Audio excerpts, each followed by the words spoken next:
Last night, 2 of the 3 Republicans running for Montana governor squared off in a public debate here in Helena. And even though one candidate wasn't there, his presence was still felt. MTN's chief political reporter Mike Dennison has a recap of the event.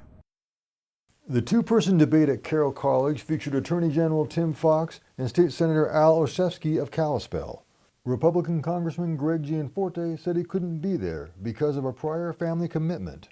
But that didn't stop Fox from getting in a dig at Gianforte right off the bat, including a reference to a fundraiser Gianforte held Sunday in Helena with Donald Trump Jr. I'm disappointed, like you are, that Greg Gianforte decided not to cooperate in those negotiations, and so he's not here today. But all is not lost.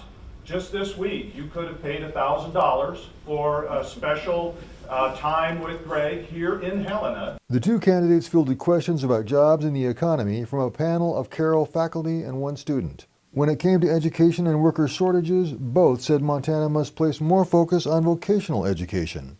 I think that we should start early in our education system to let our students know that not everyone needs a 4-year college degree to be happy, to be successful, or to have financial success.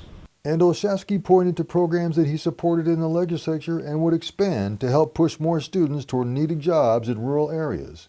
We're going to continue to work on student loan forgiveness and debt relief for those people who go into healthcare, go into education, and into STEM fields, and then go to rural and frontier Montana.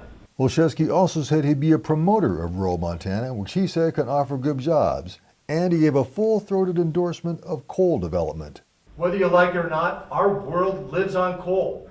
And if we're going to have Asia Pacific Rim running on coal, we need to make sure it's Montana coal. It's good for Montana and it's good for our climate. Yet, when it came down to details and policy, the two candidates mostly agreed.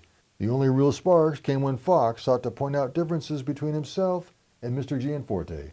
So even though we didn't have all 3 candidates here Tuesday, we still got a good preview of what will certainly be a hard-fought race. Reporting from Helena, Mike Dennison, MTN News. All 3 Republicans are scheduled to be at a debate in Billings in January. 4 Democrats are also in the race for Montana governor. Mike Dennison wrote a more extensive follow-up story on our website. You can read that by going to ktvh.com.